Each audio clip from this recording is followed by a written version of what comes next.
नमस्कार, स्वागत है आपका। देख रहे हैं आप सी न्यूज भारत। आपके साथ मैं हूं श्वेता तिवारी। भिवंडी में नगर निकाय चुनावों का चुनावी नियम विवाद का केंद्र बन गया है। जब नाम वापसी के बाद केवल एक उम्मीदवार शेष रहता है, उसे सीधे निर्विरोध विजय घोषित करना मतदाताओं के नोटा अधिकार के खिलाफ माना जा रहा है।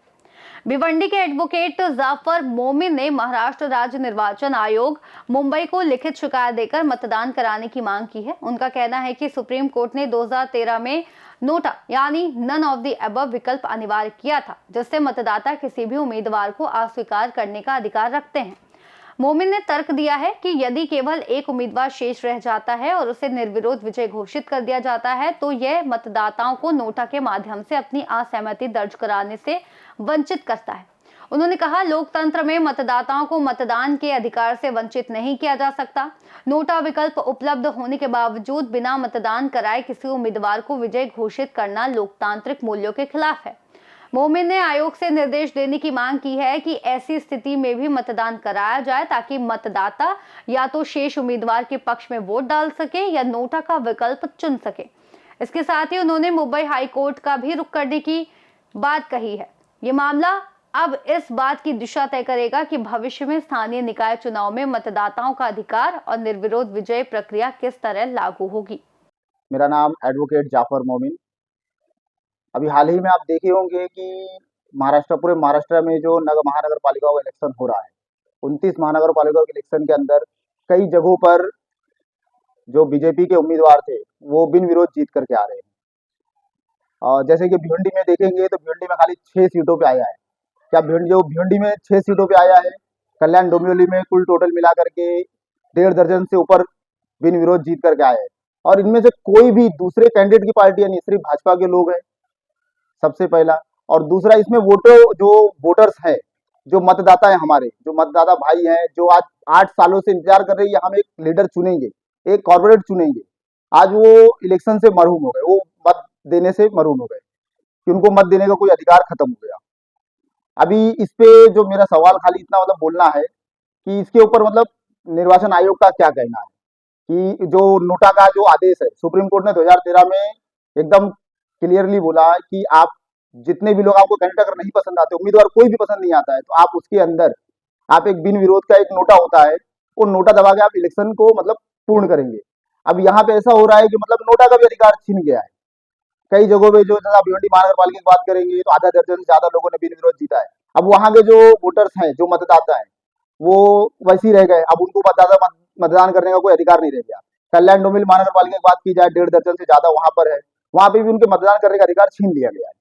और ऐसे महानगर पालिका 29 महानगर पालिकाओं की बात की जाए महाराष्ट्र में, टोटल 68 जगहों पर उनके नगर निकाय का जो इलेक्शन था उसके अंदर उनका ये मतदान करने का अधिकार छीन लिया गया है। तो अभी मेरा खाली बोलना है कि हमारी तैयारी चल रही है कि इसके ऊपर मैंने भी एक इलेक्शन कमिश्नर को, महाराष्ट्र निर्वाचन आयोग को, एक मैंने मेल किया था और मैंने उनसे सवाल किया कि सर बताइए आप कि जो हो रहा है इसके ऊपर आपकी प्रतिक्रिया क्या है। जो लोगों ने अपने उपस्थ से छोड़ के भाग गए हैं, क्या वो डर से भागे हैं, दमदाटी से भागे, या फिर जबरदस्ती गए हैं? क्योंकि फॉर्म तो भरे थे ना, ऐसा था नहीं कोई फॉर्म भरे ही नहीं गया था। जिस भी लोगों के बिन विरोध में जो लोग जीते हैं, वहां पर कोई ना कोई कैंडिडेट ने फॉर्म भरा है और हर कैंडिडेट के पीछे 10, 12, 15 दर्जनों भर से ज्यादा लोगों ने फॉर्म भरा था। और ऐसा पहली बार हो रहा हो, खास करके बीजेपी के साथ में हो रहा है कि बाकी पार्टियों के कोई बिन विरोध में नहीं आ रहे, खाली इन्हीं के पास में बिन विरोध के लोग जीत करके आ रहे हैं। तो ऐसा क्यों हो रहा है? तो महाराष्ट्र इलेक्शन आयोग ने अभी हमसे बोला है, कल मेल किया, मैंने परसों को मेल किया, 2 दिन पहले मेल किया था 2 तारीख को, तो वहां से जवाब आया है कि हम इसके ऊपर हर एक विभाग को जानकारी दे रहे हैं। कलेक्टर साहब ने जवाब की तलब करी है। आपको क्या लगता है कि इसमें धमकी भी शामिल होगा? जैसे सरकारें बीजेपी की है, तो कहीं ना कहीं सरकार के दबाव में ये घटना हुआ होगा, जो लोगों ने पर्चा वापस लिए? नहीं, धमकी हो सकती है इसमें। आप देखिए कि इसमें अगर 12-15 लोगों ने फॉर्म भरा है और जिसमें कुछ लोगों की जीतने के भी चांसेस थे, वो लोगों ने बिना इलेक्शन लड़े, और कुछ लोगों की फैमिली, मैंने जो पता किया है तो कुछ लोगों की फैमिली भी गायब है उसके अंदर से। आप भिवंडी महानगर पालिका की बात करें, कल्याण डोंबिवली महानगर पालिका की बात करें, थाना महानगर पालिका की बात करें, या वो महाराष्ट्र के 29 महानगर पालिकाओं की बात करें, तो वो जितने भी लोगों ने फॉर्म वापस लिया, जो वहां दिग्गज पड़ रहे थे, तो भाजपा के लोगों ने चाहे डरा करके, धमका करके, पैसे दे करके, या जैसे भी किए, वो लोग वहां से गायब है। भिवंडी के अंदर 2 समाजवादी कैंडिडेट ने भी वापस लिया पर्चा। हम लोगों ने प्रेस कॉन्फ्रेंस में उनसे सवाल किया था कि कैंडिडेट आपसे संपर्क किए क्या? तो अजय यादव ने कहा था कि हमारे कैंडिडेट जो थे 2 वापस लिए, उनके मोबाइल स्विच ऑफ आ रहा है। तो वकील साहब क्या लगता है कि लोग कहीं न कहीं या तो अ, धम धमकी दिया गया हो या तो कहीं न कहीं अगवा किए गए हों लोग? ये आपको बेशक बेशक इसमें कोई दो राय नहीं है। इसमें कह सकते हैं कि धमकी भी होगी, और भाजपा के जो उच्च अधिकारी, जो पदाधिकारी, जो बड़े बड़े पॉलिटिशियन इसके मेकर बैठे हुए लोग हैं, जो अपने आप को एक लगाते हैं, एमएलए एमपी, जो बड़े बड़े पदाधिकारी हैं इनके, ये गायब भी कर सकते हैं, दमदाटी भी दे सकते हैं, अगवा भी कर सकते हैं, किडनैप भी कर सकते हैं, ये बहुत कुछ कर सकते हैं। कभी कोई धमकी भी देते हैं कि तुम नहीं मानेगा, तुम्हारी बिल्डिंगें गिरा देंगे। अगर बिल्डर लॉबी में है तो उनको धमकियां आती है कि तुम्हारी बिल्डिंगें गिरा दी जाएगी। अगर वो जमीन जायदाद में, तो उनको धमकियां आती है, तुम्हारी जमीन खत्म कर दी जाएगी, तुम्हारे बच्चों को उठा लिया जाएगा, मार दिया जाएगा। तो इस तरीके से उनको भी बोला जाता है। जाफर मोदी जी, अगला कदम क्या होगा आपका अगर चुनाव आयोग की तरफ से कोई एक्शन नहीं होता या कोई बातें नहीं आती है तो आगे अगला कदम आपका क्या होगा? देखिए, हमें तो अभी महाराष्ट्र चुनाव आयोग ने आश्वासन दिया है कि हम इसके ऊपर रुख करेंगे। जिन्होंने उन्होंने अलग अलग विभागों के जो उनके अधिकारी थे, एसडीएम थे, कलेक्टर्स को उन्होंने ऑर्डर दिए इसकी तहकीकात करने के लिए। इससे बात बनी तो ठीक है, वरना हमारी तैयारी इसमें एक हाई कोर्ट में पीआईएल दाखिल करने की चल रही है। हम अलग अलग जगहों से, सब जगहों पे जितने लोगों ने फॉर्म भरे थे या जिन लोगों ने फॉर्म वापस लिए हैं और जिन लोगों ने फॉर्म वापस मतलब बिन विरोध जीते हैं, उन सभी के हम लोगों ने डिटेल मंगाई है। अलग अलग जगह हमारी टीम काम कर रही है एडवोकेट्स की। तो जो पूरी डिटेल जिस दिन भी आती है, 2-3 दिन के अंदर आ जाएगी पूरी डिटेल। तो हम इंशाल्लाह 5-6 दिन के अंदर पीआईएल दाखिल करेंगे और हाई कोर्ट में हम इसकी मांगनी करेंगे कि ये एक बहुत तरीके का एक पब्लिक इशू है, देखा जाएगा तो।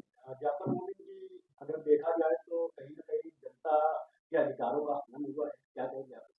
जनता को देखो, ये मतदान करना जनता का पहला प्रथम अधिकार है, जिसमें जनता चुनती है कि हमारा नेता कैसा हो, हमारा कैंडिडेट कैसा हो, उम्मीदवार कैसा हो, चाहे वो कॉर्पोरेट हो, एमएलए हो। अभी तो कॉर्पोरेट में इन्होंने गायब किया है। अभी आने वाला वक्त ऐसा होगा कि ये एमएलए में भी गायब कर देंगे। ये बोलेंगे कि इलेक्शन लड़ने की जरूरत ही नहीं है। कुछ दिन बाद में ये अलग अलग देशों जैसा कुछ देशों में होता है, इलेक्शन होता ही नहीं है। तो ये यहाँ भी रास्ता हिला देंगे, लोकशाही खत्म कर देंगे, लोकतंत्र खत्म कर देंगे। ये इनका मकसद है लोकतंत्र खत्म करने का। देखिए, 2013 सुप्रीम कोर्ट आया, सेक्शन 5 में जो मौलिक अधिकार दिए गए इलेक्शन के, जो मतदान करने के दिए गए, उसमें क्लियरली बोला गया है कि अगर कोई कैंडिडेट, सब लोग नाम वापस लेते हैं, तो उसकी जगह पे एक नोटा होता है। और अगर नोटा की संख्या ज्यादा होती है या 40% अबो दिन होती है, तो उस जगह पे दोबारा इलेक्शन करवाए जाएंगे। तो इसके अंदर ये चीज है। और राइट्स में तो कहा जाएगा तो इलेक्शन बहुत जरूरी है हर एक जगह पर, राइट्स के हिसाब से। और मैं पीआईएल जो दाखिल करूंगा तो इसमें मेरी हाईकोर्ट में मांगनी रहेगी कि इसमें इंसाफ रहेगा। कहीं ना कहीं इंसाफ आज भी जिंदा है, चाहे वो हाई कोर्ट्स में हो, सुप्रीम कोर्ट्स में हो। न्यायालय इसीलिए बैठे हैं कि इंसाफ मिलेगा। और ये मुद्दा कोई छोटा मुद्दा नहीं है। यहाँ पे लोगों को लग रहा होगा कि बिन विरोध जीते हैं, इसमें लोगों को ये हो रहा है, लोगों को जलन हो रही है, हसद हो रही है। नहीं, हसद नहीं, ये बहुत बड़ा विषय है।